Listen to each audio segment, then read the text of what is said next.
In a world where fishermen withhold information like prisoners in a commie camp, there are two hero dads bringing you tips and tricks directly from the pros to help you land bigger bass.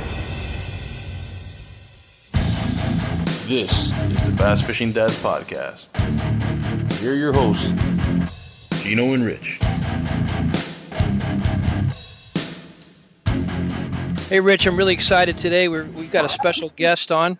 We got Glenn Mann from FX Rods. How you doing, bud? Hey, doing great. How about you guys? Doing great, Glenn. Thanks. We're really happy to have you on. I'm happy to be on, man. I think what y'all got going on is a home run.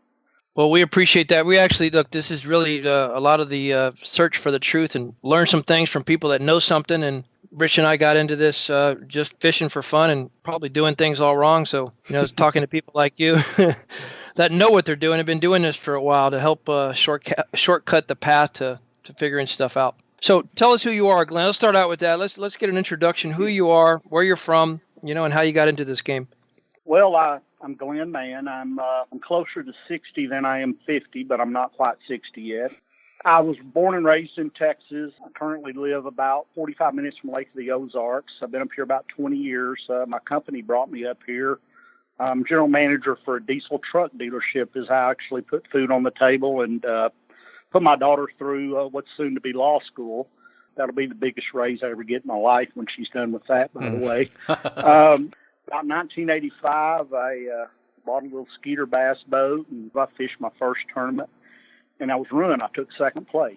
And many fortunes have been spent on bass boats and fishing tackle and trying to figure these green fish out.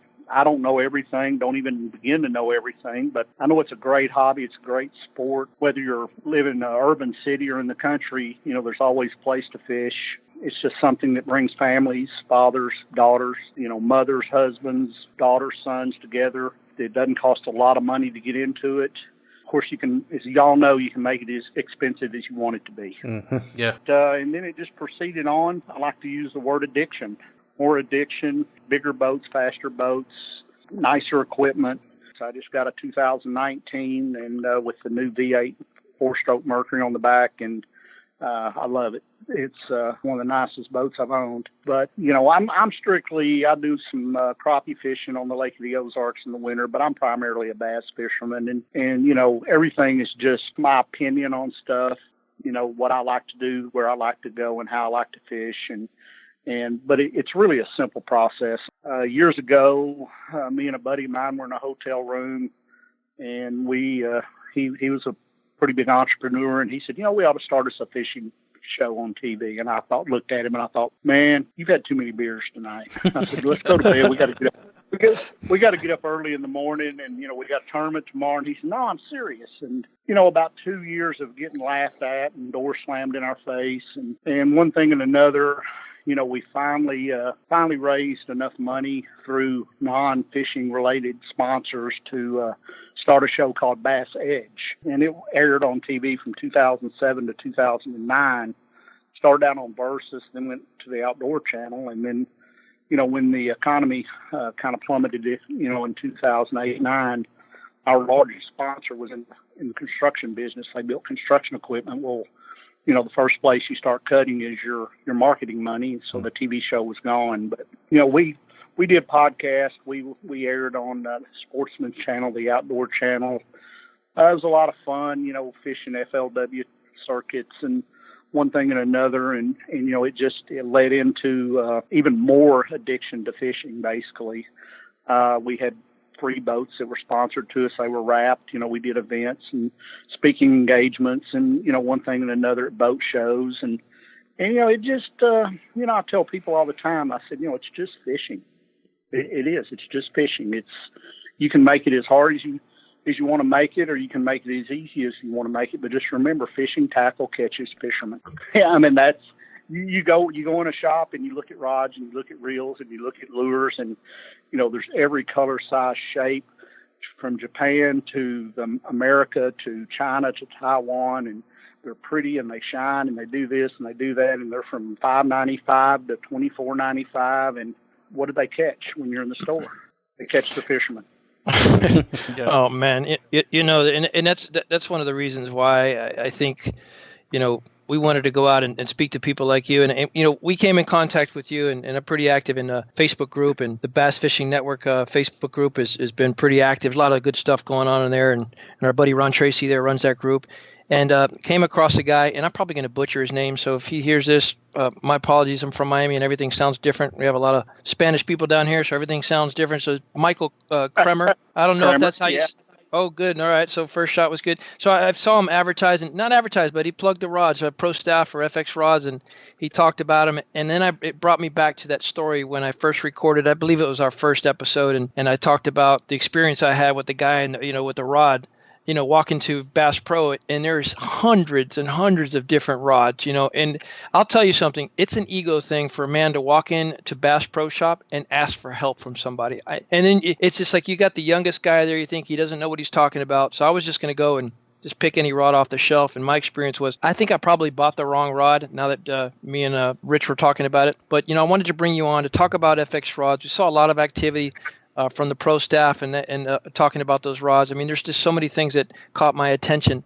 So let's talk a little bit about that, and let's talk about FX rods. We talk about the company, what makes them great, what do they do, and veteran owned, I heard, and there's a lot of things about it that we're going to talk about. Well, the main owner of FX he's from Atlanta, outside of Atlanta, Georgia. He's an engineer. I mean, he's been building custom rods for 20 years, and his name is Bob Croxton. He's meticulous. I mean, to be in this business since to be fishing since 1985, and then being in the business probably since 2000 in some shape, form, or fashion. I've never met a guy quite like him. I mean, his attention to detail it's incredible. So him and Brian McCarthy, the co-owner, they wanted to put a rod on the market, the best rod that you could buy with the best warranty on the market for $150. Now, we have some of our longer rods, our 710s and that type of stuff. They're in the 179 range, but we've got an incredible rod, and without going into the engineering detail, but it's a 40-ton Toray fabric. It's a nano tube, which you don't see a lot of rods manufactured that way. 100% graphite. Fuji tangle-free guides. We've got a couple of grips. You can go with the cork, or you can go with a wind grip. The wind grip it's the same wind grip as they use on a golf club. So when it gets wet, it's not slippery. It doesn't fatigue your hands. If you're on the bow of a boat fishing 8 hours a day for 3 days, your hands get crampy, especially when you get to be my age. The wind grip has a little cushion to it. Some guys are old school. They prefer the cork. Most everything is angler's choice. It's what you like, what you're used to. We've got 17 casting models. We got 9 spinning models. We pride ourselves on customer service. We're one of the few companies, really the only company, that for 60 days there's no questions asked. If the dog chews it in half, if you shut it in the rod locker, if you trip over it in the living room and it breaks, hey, send it back to us. No questions asked, no qualms. You're going to have to pay a little bit of freight. We'll replace it free of charge. After that 60 days, it's $50 for the lifetime of the rod. Wow. It doesn't matter if you give it to your brother, your uncle, aunt, cousin, sister, brother, whoever it is. For the lifetime of that rod, for $50, we're going to replace it plus the freight to get it to and from. There's not a lot of people in the business, and those are no questions asked. One thing that we want to be is we want to be easy to do business with, but we want a high-quality product at a price that most anybody can afford. You talking about Bass Pro, you can go in there and you can see rods $39.95 to $400, And, a lot of people, $49 rod, $39 rod is all they need. They're going to go out to their little pond and they're going to, put whatever style reel they want on there, and they're going to buy some little spinner baits or maybe just some worms and bobbers, and they're going to go out there and fish, and they're going to have a blast. And, I'm all about getting people into fishing. Let me ask you a question, Glenn. So veteran-owned, veteran-made rods, I mean, you guys went at this with the right mentality. when you're talking about warranty, I'm going to tell you something. I didn't hear warranty. What I heard is that company's building relationships with fishermen that they can count on you guys to be there as a partner. And to me, in the business world, that sounds like a lot better opportunity, because I'll tell you something. I have a pair of sunglasses, the same thing. They got a lifetime warranty on them. I mean, they're Costa sunglasses. I mean, everybody uses different ones, but I stayed with that brand because no matter what happens to them, if I break them, my son drops them or whatever it is, I can send them in, and for $50, I can get a brand new set of glasses, So I'm a customer for life. On my rod I bought from Bass Pro, they charged me the $35 for the 2-year warranty on it, but that's about it. That's all you get is those 2 years. After that, you're pretty much on your own. Yeah, and people, warranties, I'm not a big extended warranty type of person, TVs, that type of stuff. Everything you buy now, electronics. Do you want the $9.95 2-year warranty on it? Do you want this? Do you want that? Right. And, but there's certain products like Costa sunglasses. That's a pretty expensive sunglass. And, they've got enough confidence in that product to put that kind of warranty on it. And that's what we're trying to do. I'm actually the national marketing director for the company. I handle all the pro staff. I've got 170 pro staffers. I got 6 regional managers spread out in the United States. One of my targets, it's kind of funny the way I look at things, but we've been approaching high schools and colleges, because fishing in high schools, I don't know about in your neck of the woods, but here, college and high school fishing teams have taken off. I mean, they're rampant out through, especially the southeast, south central, part of the United States and the Midwest too. The way I look at it, we're making some programs for these young adults, and we're trying to get them into fishing because, well, it's a two-sided thing. I mean, number one, if you gain their loyalty and you have a product that they can afford and stand behind, they're going to be a customer for life. But also, you're giving them the opportunity to have a quality product that they can use in order to be competitive in something, because everybody can't jump and dunk a basketball. Everybody can't run a 10-500. Everybody can't throw a football 40 yards. Everybody can't hit a golf ball down the middle of the fairway to it. But you know what? Almost anybody can fish, And there's a lot of kids that are left out from sports because they're not athletic. It's just the way life is, Fishing is an alternative to get them. I coached club soccer for 7 years. My daughter played collegiate soccer. And, I coached primarily girls. When I met with my parents and my players at the beginning of every year, my big speech was on team sports, because team sports, it is a sport, but it teaches you life. It teaches you how to be part of a team, teaches you how to win, teaches you how to lose, teaches you how to lead, and it teaches you how to follow. Man, I don't know about y'all, but that's life.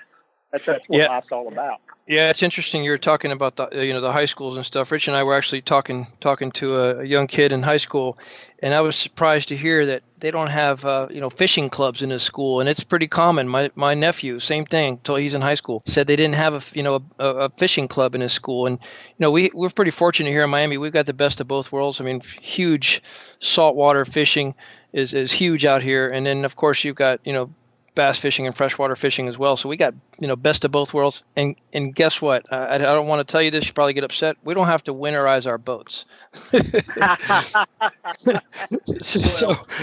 I don't winterize my boat either. So I fish 12 months a year. Good. It depends where you live. But I was listening to a podcast yesterday, and these guys were talking about winterizing their boats. And it was like, what are these guys talking about? I get it. We almost have to summarize all the time.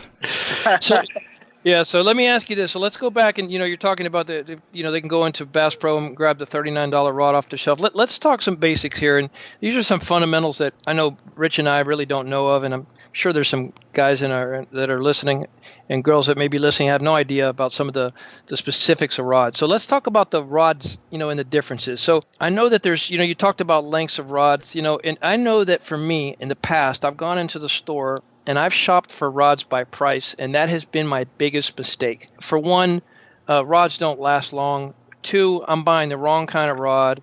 3, I'm buying a rod that, may be too short, too long, too soft, too firm. There's so many different variables in a rod, and I think that can be really confusing. So let's start to talk about the fundamentals of these rods.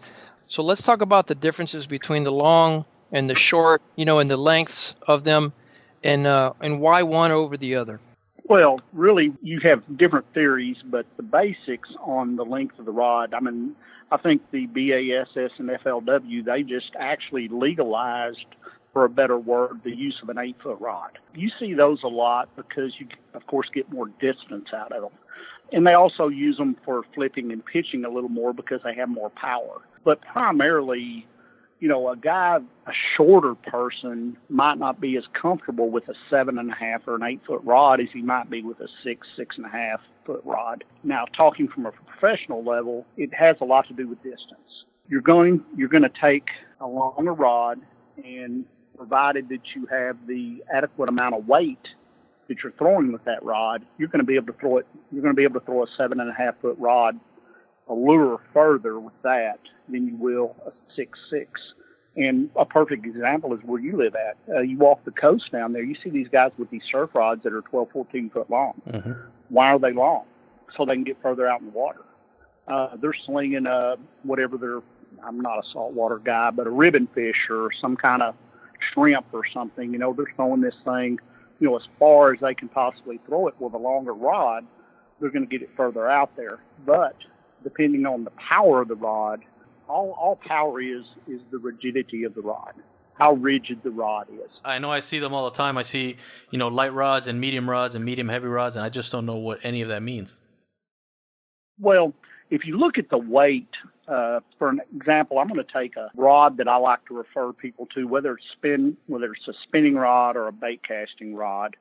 And really the only difference between the two, your spinning rod, if you notice on a spinning rod, which is mounted under the rod, the line comes off the spool. It just basically rolls over a lip on the spool of the spinning rod. So it's got a loop in it. So that first guide is going to be larger because of the coils on the line. So it feeds it through smaller guides as it goes through. It's a little easier to throw. It's a little easier to learn how to throw. Where your bait caster, you know, most of your guides, you're the one closest to the reel is going to be a little bigger, but you're using the inertia of whatever you're throwing, because not only are you trying to throw the lure, but you've also got to turn the spool that the line's on. You've got to be pretty good with your thumb, you know, or you know as well as I do, you're going to have a little bird's nest in there, like we like to call them professional overrides. But I try to teach a lot of people to throw a bait caster, and I'll give a little hint here. The easiest way that I teach people is I will take about 60, 70, 80 foot of line out, and I'll just take a piece of electrical tape, and I'll put it over the spool, and then reel that line back in. And then, you know, and let the individual get used to casting it, because you're going to get a little backlash, but with only 60 or 70 foot out, you're not going to get this massive bird's nest of line that you're probably going to end up having to cut out, and then you're going to have to put new line on it. So just a little hint there, you know, when you're trying to learn how to throw a bait caster, just walk out 50, 60, 70 foot. Most people aren't going to throw that far anyway.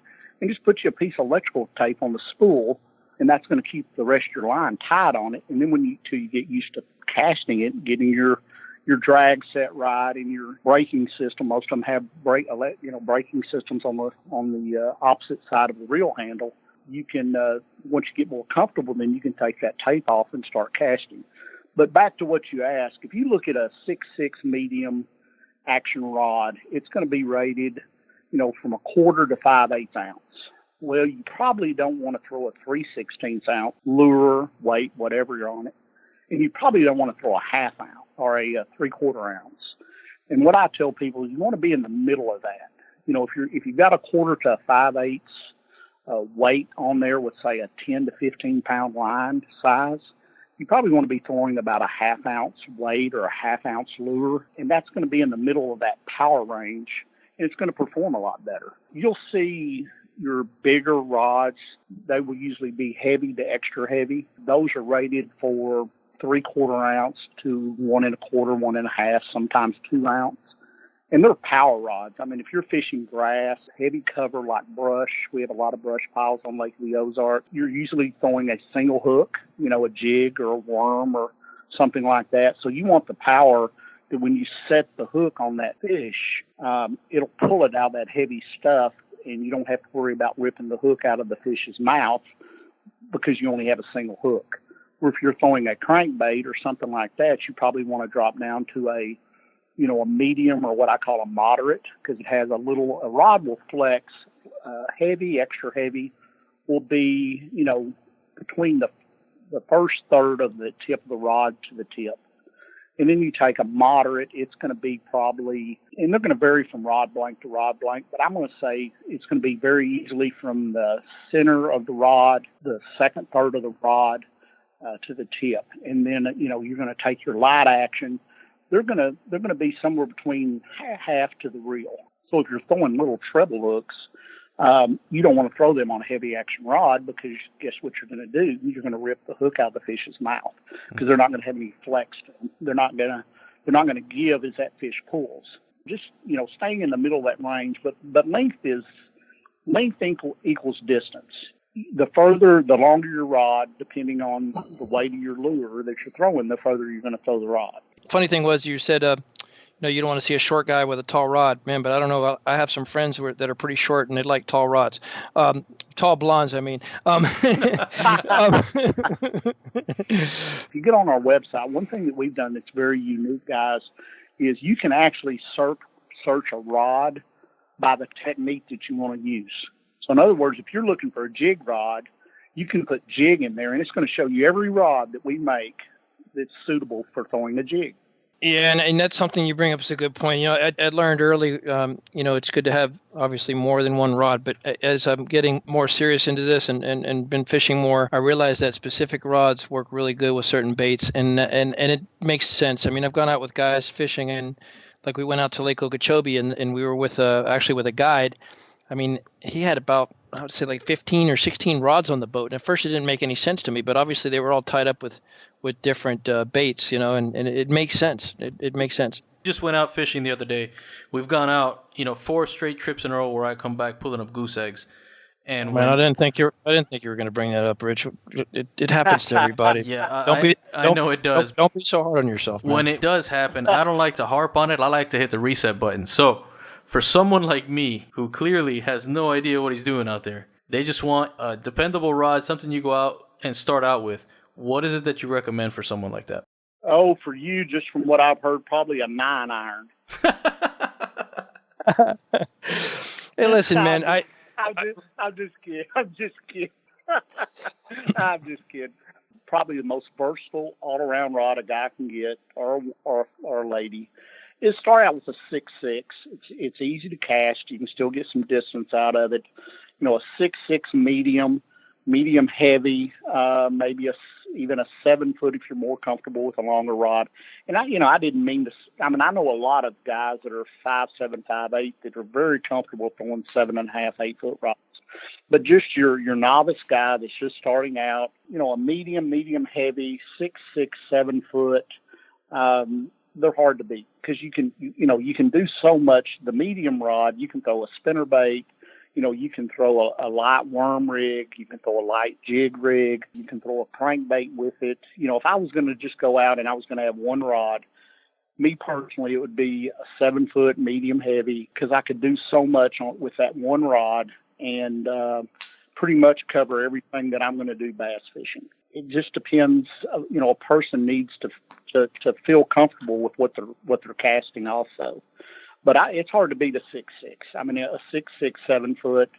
I think our medium heavy is actually a 7.1. But we also have a 6.9 medium, a 6.9 medium heavy, and a 6.8 heavy, medium heavy. So, we try to cover the spectrum, on what you're comfortable with throwing. And we've got some 710 rods too. We got 710 crankbait rods and 710 heavy jig rods for Lake Okeechobee. I mean, that rod was actually developed for your neck of the woods down there. So, to get those fish out of those reeds and that thick grass quickly. So I would say, just going out, going to buy one rod, going to buy one reel, get you some 12-pound test monofilament fishing line, get you a 6.6 medium, get you a 3/8 ounce spinnerbait. A little shaky head is not, they're hard to beat. They catch a lot of fish with a little zoom trick worm on it. Honestly, in tournaments, when I'm trying to get a limit in the boat quick, I'll throw a shaky head with a zoom trick worm, green pumpkin. That's my go-to bait. It catches a lot of fish, catches big fish, catches keepers, also catches a lot of small fish. But it's just a good go-to bait. Sinkos are pretty easy for people to learn how to fish. We throw a lot of them down on Okeechobee, actually. I've been there numerous times. One of the famous pros guides down there. He's a good friend of mine, no relationship, but Tom Mann Jr. I go out with him quite a bit when I go down there because I don't pull my boat all the way down there, and we throw a Senko a lot around the edge of that grass and stuff down there. But a 6.6, to answer your question, is a good start. If you feel a little more comfortable with a longer rod than the extra 6 inches in the 7 foot 7.1 range, is a good starting point. It's a good starting point. Spinning reels, you're not going to get the accuracy with them as you are a bait caster, but starting out, you're probably going to have less issues with a spinning reel, with the reel under the rod. One hint that I would give people on using a spinning rig is don't shut the bail with the handle, shut it with your hand. And every time that you shut that bail with your hand, just pull a little bit of that line out, 3 or 4 inches, and that'll keep that line tight on that spool, and that'll keep you from getting your bird nest, because spinning reels will bird nest because they twist. The line coils and twist. So when you close that bail with the reel handle, guess what it does? It always leaves a little bit of slack on that spool. And over a period of time, there'll be more slack, and then you'll cast, and guess what you'll have? You'll have a knotted up bunch of line going through your guides, and you're not going to get it out. You'll just have to cut it and retie. So just close the bail with your hand, pull a little bit of the line out, make your next cast. So, you mentioned, I was going to ask you this question earlier about the guides. That's another thing about cheap rods. You get cheap rods and you got these crappy guides, in the rods. And after a little while, they get all burred up and cutting the lines, or something bad happens with them. I know that these better rods, and I've gotten a couple really good rods here recently, and the guides, man, you can just feel I don't know if that's ceramic in there, but whatever it is, it's really good quality. Well, our guides, we use Fuji tangle-free K guides. They're 7 times more corrosion resistant than other stainless guides. Yep. And, that's another reason, not only does it make our rods lighter, they won't corrode. With the guides, people don't understand, there's a reason that a rod's $39.95. Yep. And there's a reason that a rod's $400. Mm-hmm. And it depends on what level of fishing that you want to get to, or what level of fishing you are, or really, what your bank account looks like. That's what it all boils down to. And there's nothing wrong with going fishing with a $39.95 rod. But if you can afford to jump out there a little bit and, put a little extra money, and not maybe, I tell people all the time, your rod, to me, a rod and reel is a tool. And if I'm going to go buy a cordless drill that I'm going to use a lot, I'm probably going to go buy a DeWalt. Mm-hmm. Are they better than a Ryobi? I don't know, but they do a lot better job marketing. So a lot of it, and that's what I've actually got. So, my tool for my business, which is when I'm on the boat, I want the best quality I can get, with the best customer service I can get for a fair price. And I've used I was with Loomis for 8 years. It's a great, great, great, great rod. But holding one of our FX rods and holding a Loomis rod, I can't see $250 difference between the two rods. And that's one of the reasons our company has grown so much over the years, or over the last year, is because people are seeing the difference. The most expensive is not always the best. There is good quality in, middle of the road priced product. And, we do a lot of things to our rods without getting into manufacturing detail that nobody else does, because, the founder of our company, he's a custom rod manufacturer. He built custom rods for years. So he knows all of the 13 thread wraps and, everything that he does, like our spinning reels. Y'all throw spinning reels? Yep. You have a problem with the reel coming loose after a while, right? You have to go down there and tighten the nut up a little bit, snug it back up. Yep. Ours has 2 nuts. So do I. You don't have to worry. So you don't have. I'll let you go there. So you don't have. so you don't have to worry about that. You can sit there and the first one snugs it up, and then the second one's like a lock nut. Yeah, it locks in so place. You don't ever have to worry about that spinning reel coming loose. Yeah, that's good. I just want to make a quick comment. I know this may sound probably obvious to most, but let me tell you, I have ruined a lot of rods by attaching the hook to one of the guides. And I know it sounds silly, but a long time ago not to do that anymore. But I've ruined some rods by doing that. And I'd be surprised. I see people do it all the time. They, when they're done fishing for the day, they'll hook up their hook on a guide and just destroy that rod. Destroy the guides. Well, we have two different hook keepers on our rods. We have one for all of our treble hook rods, like our crankbait rods and stuff like that. We have full loop. We have a full loop, which you just put the treble hook in there, and then of course tighten your reel down, and your line holds it in there. For our single bait rods that you primarily throw, you just slide the hook up underneath the keeper. No, but the other one for the treble hooks, that's genius. I was waiting for somebody to figure that out.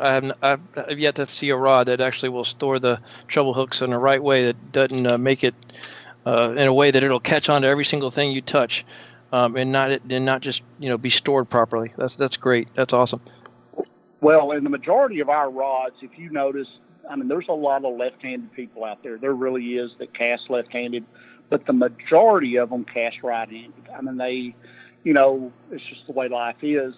So on our crankbait rods, the keeper is on the right hand. It's on the handle side of the rod. Reason being is when you lay it on the deck of your boat, the treble hooks won't get caught in your target. We try to put as much thought into these rods as we possibly could. I've destroyed the back of my truck with crankbaits, man. I cast with my right, but I also retrieve with my right. I just can't. I have to switch my hands. I have to hold it with my left and retrieve with my right after I've already cast it with my right hand. Well, I hate to say this, but you're probably the average. You're probably normal. Yeah, but that could be some of the reasons why he's not catching fish. I maybe. No. I'm not catching fish because I've pissed off some kind of bass god or something. And you clearly have sold your soul to the bass devil. But oh man, well Glenn, there's been a lot of good information here, and before we let you go, let's talk about this. How do we find your rods? What's the best way to buy your rod? Tell us a little bit about that, and we go to your website. Well, what's the way to get them? The website is www.fxcustomrods.com. And for you guys, I'm going to set up a code that they can use. It's going to be called Bass Dads, lowercase. It's going to be 101820 101820, and that's going to give anybody that's listening, anybody that wants to use it, 20% off our rods. So basically, $149 rod, you're going to get about $30 off. You're still going to have to pay the shipping, but I want to make sure that all your listeners have the opportunity to check out our rods. That's great. We really appreciate that. Yeah, I'm going to need one, so I'm going to have to jump on there and get one right away.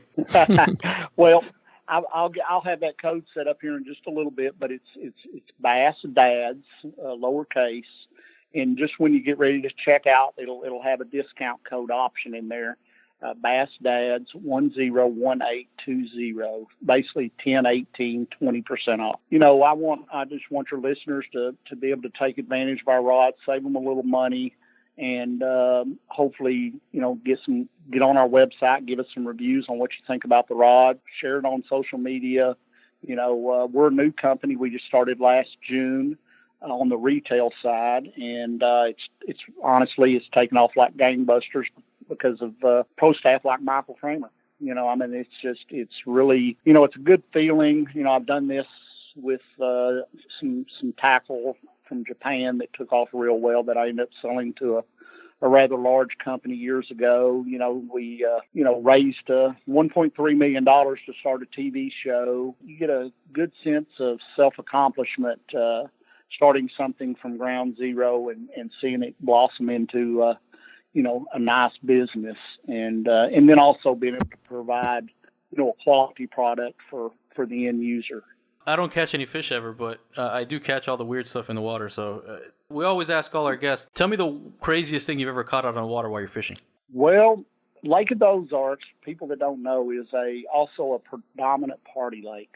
And there's 50 and 60-foot cruisers all over the place. And, it's not unusual to pull up a plastic lawn chair in the middle of an FLW event, have your co-angler jump off the back deck with the net, and the chair's moving around because it's got slats in it, so it's when you're throwing a big rod out there, and then you just basically see the white of the chair and he jumps back down. But I think one of the funniest things, when we had our TV show, I always had a camera crew following me around, and even pre-fishing, and I was up the river on the Lake of the Ozarks, and I was on a pretty good bite. I was catching some really good fish on a crankbait. So, I'm blowing about a 30-mile run. Camera crew's trying to keep up with me. I pull up to this point where I'd caught 2 fish in the 5 to 6 pound range a few days before practicing on a crankbait. And, I throw up there, and I'm in like the second cast. I hang a monster.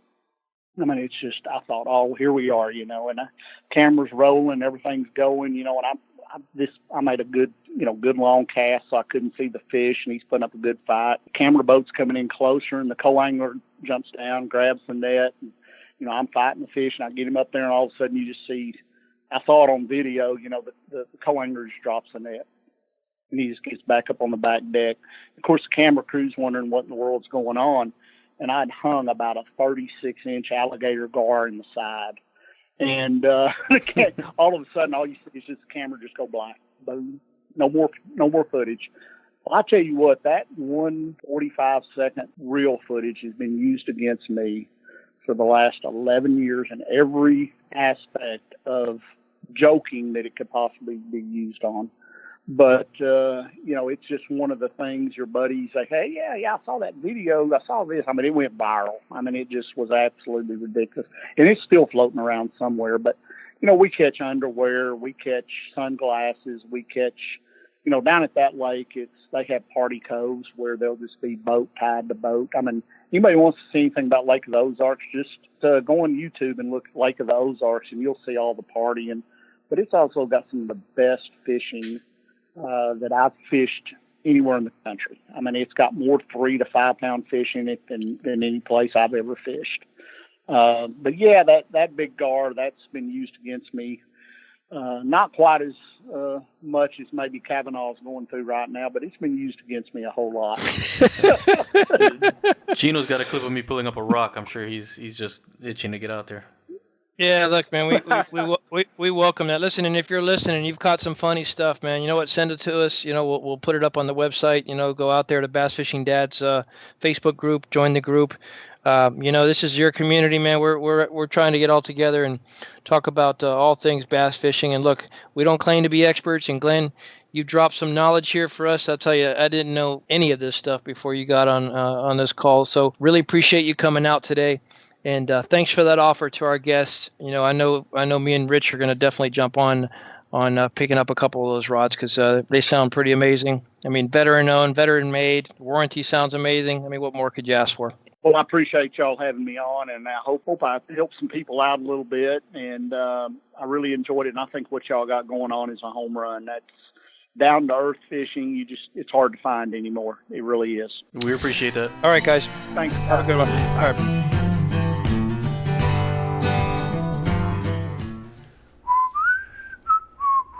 Oh, hey, man, how you doing? Wow, you made it through all the way to the end. That's awesome. I didn't think anyone even listened to the podcast. Thanks for tuning in. Stick around, we're going to have a few more coming up. Catch you next time.